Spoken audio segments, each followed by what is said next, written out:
Assalamu alaikum. Welcome all to this new course. په دې کورس کې موږ په PHP زده کوو او object oriented PHP په هغه کې موږ یو ریل ورلد پروجیکټ جوړو چې هغه سپورتس ایونت منیجمنت سیستم.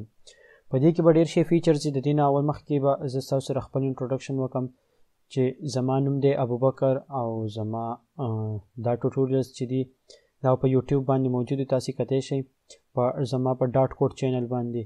د دې دپاره پری ریکویزټ دا دی چې تاسو له HTML CSS درځي، ځکه چې زه په دې کې هغه ډېر فاسټ کوم. بوټ سټریپ په کې هم زه کوم خو هغه به لږ فاسټ وي. که تاسو HTML CSS بوټ سټریپ زده کول غواړئ په د هغې ډیټیل جدا پلی لیست موجود دی زما په چینل باندې.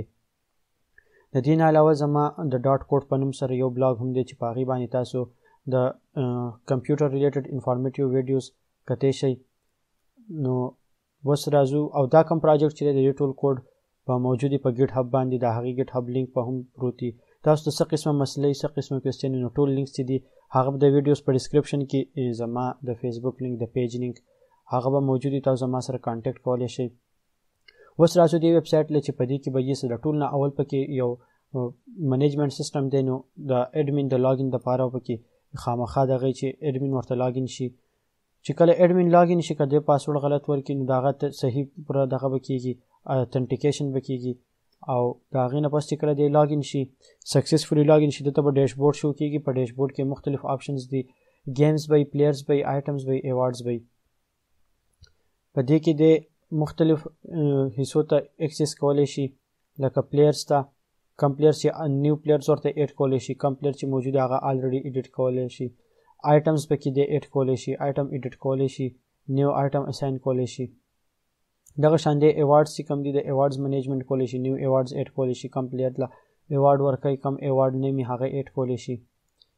دغه شان مختلف فیچرز د کله چې یوزر ټول دغه وکړي دی واپس لاګ آوټ کیدی شي. د گیمز هم دغه شانتي نیو گیم ایډ کولی شي، د گیم کم ډیټ چې دی ایونټ کله یې هغه ایډ کولی شي او په کم ځای کې دی هغه ایډ کولی شي. بیا د دې ځای کې نه دی ډیلیټینګ هم کولی شي، که داسې ډیلیټ وغواړي ډیلیټینګ کولی شي او په هر ځای کې به دته دغه شو کېږي دته کم میسج دی څه اکټیویټي پرفارم کوي هغه به شو کېږي. دی چې کله لاګ آوټ کړي دی واپس د دې دغه سیسټم نه لاګ آوټ کېدی شي او چې کله دی لاګ آوټ نه او دې څه پیجز ته اکسس کول غواړي نو دی به هغې ته اکسس نشي کولی. نو د دې کم ډیټیل ویډیوز د نیکسټ دغه نه سټارټ کېږي. خو که تاسو PHP لږ ډېر بیسکس درځي او نو هم به ښایي چې ځکه تاسو په دې کې بیا ډېر ښه پوه شئ او په ریل ورلډ کې به هغه امپلیمنټ کولی شئ.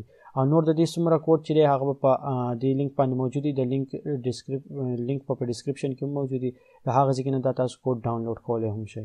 نو نیکسټ ویډیو ته ځو او د هغې ځای نه بیا د دې کوم ډیزاین چې دی په هغه به سټارټ کوو او بیا به د هغې نه پس مونږ سټیټک HTML که تاسو هغه ویډیو سکیپ کول غواړئ سکیپ کولی هم شئ، بیا ډایرکټ تللی هم شئ کوم نیو ویډیوز چې دي ډاینامیک کانټینټ ته هغې ته هم تللی شئ.